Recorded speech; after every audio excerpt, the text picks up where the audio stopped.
ये जिस राशि में बैठते हैं उस राशि के स्वामी का मतलब अनुकरण करने लगते हैं। मान लीजिए राहु कन्या राशि में बैठे तो ये बुध का अनुकरण करने लग जाएंगे।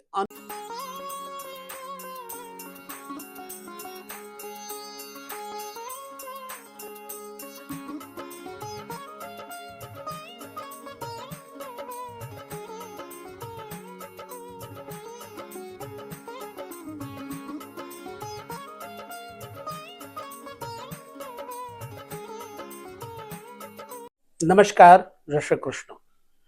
केतु से संबंधित आइए कुछ रहस्यमयी चीजें समझते हैं। दरअसल केतु किन का मित्र है और किन राशियों में सर्वाधिक सुखद फल देता है। आपकी जन्म कुंडली में केतु किस राशि पे बैठ करके क्या प्रतिफल देंगे, आप खुद इस सूत्र से समझ सकेंगे। देखिए, वैदिक पौराणिक मतानुसार केतु और राहु दो नहीं अपितु एक ही थे। असुर जाति, राक्षस जाति, परंतु ब्राह्मण कुल। बुरे कर्म करने से व्यक्ति चाहे ब्राह्मण हो चाहे कोई भी वर्ण का हो, परंतु उसमें वो दोष आ जाते हैं। केतु में दोष राहु के साथ एक ही, चूंकि शरीर एक था और राक्षस कुल में होने के नाते तमस यानी तमोगुण था, परंतु केतु ने जब राहु ने अमृत पान किया तो सारे का सारा अमृत उनके नाभि मंडल पे आ गया, ताकि नाभि मंडल पे आने के बाद ही तो वह अमर हो सकते हैं। राहु और केतु दो हो गए। अब राहु ऊपर वाले सिरे का और केतु नीचे वाले सिरे का नाम पड़ गया। राहु अगर किसी राशि में ज्यादा फल अच्छा देंगे तो वृष राशि है, उच्च माने जाते हैं।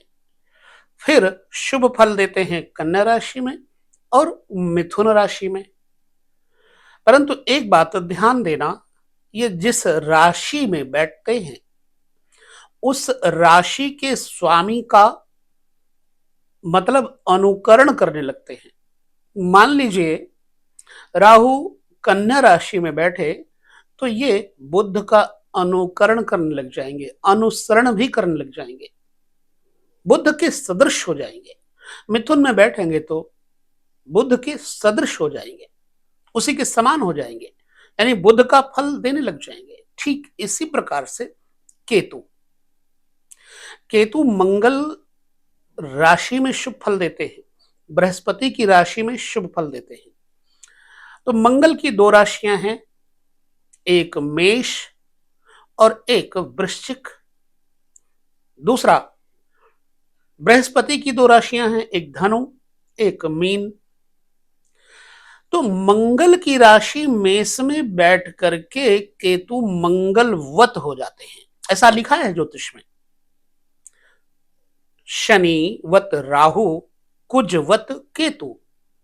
राहु शनि की तरह स्वभाव वाले होते और केतु मंगल के स्वभाव वाले होते हैं। अब केतु के पास क्या नहीं है? सिर नहीं है। अब सिर नहीं तो नेत्र भी नहीं है, कान भी नहीं है, नासिका भी नहीं है, मुख भी नहीं है, लेकिन केतु अनुभव तो करता है। केतु क्या है? अनुभव है, पेशेंस है, धैर्य है, सहनशीलता है। इसीलिए केतु अगर धनु और मीन राशि पर हो तो व्यक्ति में सहनशीलता, धीरता जैसे गुण आ जाते हैं और ये परम विरक्तों की स्थिति बना सकते हैं। अगर केतु शुभ ग्रहों से, बृहस्पति आदि से दृष्ट हैं तो, क्योंकि बृहस्पति केतु से मित्रता रखते हैं, केतु शुभ फल भी ही देते हैं और अशुभ फल जिन राशियों में देंगे वो मंगल की राशि में, राहु की राशि में, बुध की राशि में ये फल देंगे विपरीत। मान लीजिए आप के पास चिंतन नहीं है, मुख नहीं है, लेकिन आपके पास हृदय है, नाभि है, योग्यता है, योग है। इसलिए योग अनुष्ठान, ध्यान इत्यादि के लिए केतु बहुत सुखद और शुभ फल देने वाले हो जाते हैं। केतु का चिंतन शुभ है, अमृतत्व वाला है। इसलिए केतु कुछ राशियों में बहुत वैभव दे देते हैं, परंतु ज्ञान विज्ञान अधिक दे देते हैं।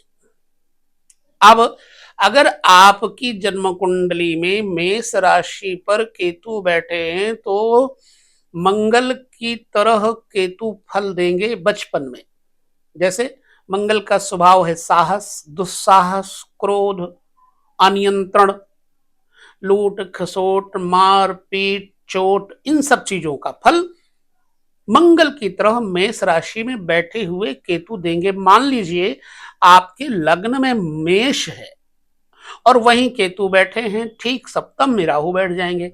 अब केतु अगर मेष में है तो मंगल की तरह फल देने लग जाएंगे, यानी उग्रता स्वभाव में और मारपीट इत्यादि स्वभाव में, घुमक्कड़ और स्वतंत्र प्रकृति।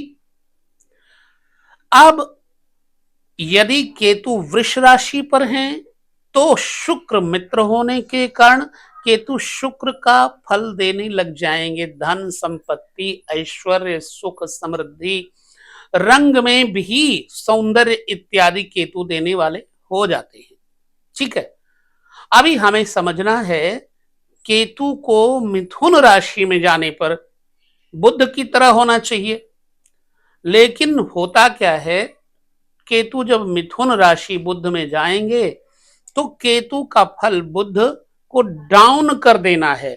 अब केतु वाणी का प्रभाव नहीं रखेंगे क्योंकि वाणी का कार्य बुध का है, धैर्य का काम केतु का है। केतु जब वहां मिथुन में जाएंगे तो व्यक्ति के अंदर वाक पटुता नहीं देंगे, बोलने की शैली थोड़ी खराब हो जाएगी।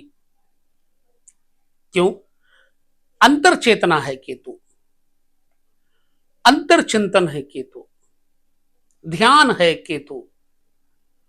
इसलिए मिथुन राशि पर जाकर के केतु व्यक्ति को संपन्नता न दे करके, वाणी की संपन्नता इत्यादि न दे करके विशेष तौर से आंतरिक संपन्नता दे देते हैं, योग विज्ञान वगैरह। इसी तरह कर्क राशि में अगर केतु बैठे होंगे जिस जगह पर, उस जगह को साफ कर देंगे। साफ सुथरी जगह पर बैठना एक योगी का कार्य होता है। अब चंद्रमा को निस्तेज कर देंगे केतु, अर्थात सुख आराम की वस्तुएं इस व्यक्ति को दुख देंगी। केतु चंद्रमा की राशि में बैठे होने पर मां का सुख, मामा का सुख इत्यादि, पत्नी इत्यादि के सुख, स्त्री संबंधी सुख, बिजनेस संबंधी सुख, वाहन संबंधी सुख, मकान संबंधी सुख में बाधा डालेंगे। क्यों? क्योंकि केतु ही तो सब ग्रहण का कारण बन जाते हैं। केतु सिंह राशि में हो अगर आपकी राशि में, तो पिता के साथ, यश कीर्ति के साथ खिलवाड़ करेंगे, क्योंकि सूर्य यश कीर्ति है, यदा कदाचित सूर्य नेत्र भी तो है। तो अब सूर्य की राशि सिंह में बैठने पर जातक को हड्डियों का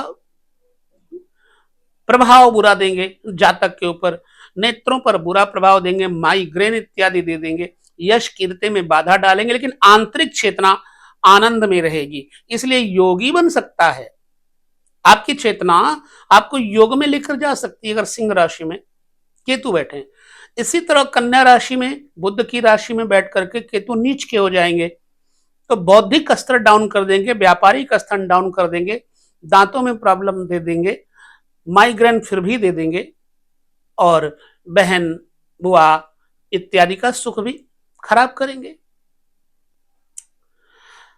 अब बृहस्पति की राशि है धनु, वहां जब केतु जाएंगे तो दिमाग मस्तिष्क को दिव्य बनाएंगे, योग्यता प्रदान कर देंगे। ध्यान, लक्ष्मी, संपत्ति इत्यादि, व्यापार इत्यादि से उपरति होकर के ऐसे व्यक्ति का अधिकतर समय ध्यान योग में जाता है। इसलिए बचपन से ही इस व्यक्ति का चिंतन ईश्वर की तरफ रहता है। मकर राशि में अगर केतु जाएंगे तो नुकसान नहीं करेंगे, हिम्मत और हौसला देंगे, लेकिन ज्यादातर भ्रमण करवाएंगे, आलसी बनाएंगे। और जातक को मकर राशि में बैठ करके केतु आत्मचिंतन करवाने के साथ साथ फकीरी देंगे। अमीर होकर के भी व्यक्ति फकीरी में मस्त रहना पसंद करेगा। एक आयु का दायरा होता है। ये सब कब होगा? जब एक आयु बीतती है तो अपने समय काल में, अपनी दशा काल में ये अपना कार्य करने लगते हैं। इसी प्रकार केतु अगर कुंभ राशि में है तो कुंभ राशि में होने से जातक को थोड़ा मोटा जरूर बनाते हैं, तंदुरुस्त बनाते हैं, आत्मचिंतक बनाते हैं, धनाढ्य बनाते हैं। तो पैर की हड्डी इत्यादि में तकलीफ दे देंगे। कभी कभार ये व्यक्ति लड़ाकू और उग्र प्रकृति का हो जाता है। केतु का स्वभाव झंडा गाड़ने का होता है। जिस राशि का स्वामी होगा केतु, उसका प्रभाव ले लेगा, ग्रहण कर लेगा। मतलब शनि का प्रभाव ले लेगा अगर कुंभ राशि में होंगे तो राजनीति में भी इस व्यक्ति को सफलता मिलेगी, वाहन इत्यादि में भी सफलता मिलेगी। ठीक मीन राशि पर अगर केतु आ जाए तो केतु यहां उच्च के हो जाएंगे और व्यक्ति को अत्यंत धनवान, सेठ, साहूकार, राजा के समान बना देंगे। इसलिए मीन राशि में केतु का प्रभाव बृहस्पति की मित्र राशि में बैठ करके केतु जातक को ज्ञान, योग्यता, ध्यान, समाधि, वेद वेदांगों का ज्ञान इत्यादि दे करके विकसित करेंगे, मतलब उन्नत करेंगे, खराब नहीं करेंगे। तो अभी जो राशि रहेगी, जैसे वृश्चिक राशि में केतु का होना, मंगल की राशि में केतु का होना शुभत्व का परिणाम देता है। जायदाद अधिक होगी, मकान, जायदाद और बिजनेस अधिक होंगे। ठीक तुला की चर्चा कर लें तो तुला में मैंने पहले बताया शुक्र की राशि में बैठ करके शुक्र धन, ऐश्वर्य, भोग इत्यादि का सुख देंगे। इसी प्रकार से आपको हर राशि के अंतर्गत केतु का प्रभाव उस ग्रह के अनुसार समझ के चलना होगा। लिहाजा केतु के पास अगर कुछ है तो वो है चेतना, वो है चिंतन, वो है ध्यान, उपासना, धर्म, निष्ठा और मोक्ष। ये सब कर्म केतु का स्वभाव बनाते हैं। 12वें घर में केतु का होना व्यक्ति को मुक्ति प्रदान करता है। 9th हाउस में केतु का होना जातक को धर्मात्मा तो बनाता है लेकिन वैरागी धर्मात्मा बनाता है, इसलिए मोक्ष का कारक बन जाएगा केतु। 6ठे घर में केतु का प्रभाव अच्छा नहीं होगा। शत्रु इत्यादि से पीड़ित और रोग से पीड़ित तथा कर्ज से पीड़ित करेंगे। केतु का 7म भाव में बैठना जातक की पत्नी को धर्मात्मा बनाता है। जातक अपने पत्नी के ऋण से कहीं ना कहीं बंधा होता है। पति हो या पत्नी, 7म भाव में अगर केतु बैठा है। मैं क्यों कह रहा हूं ऐसा? केतु जिस राशि में बैठा है, जिस घर में बैठा है, उस घर के जो संबंधी होते हैं उन संबंधियों का ऋण उस पर व्यक्त करते हैं।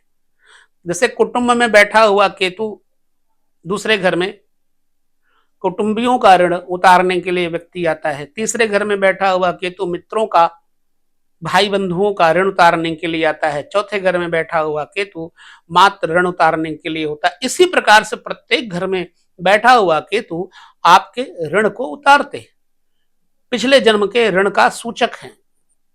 अब केतु को और समझने के लिए अगले वीडियो में चर्चा करेंगे, क्योंकि हम नवांश की चर्चा में लगातार चल रहे हैं वो श्रृंखला को लेकर के पहले मैंने आपको केतु के बारे में बताने का प्रयत्न किया।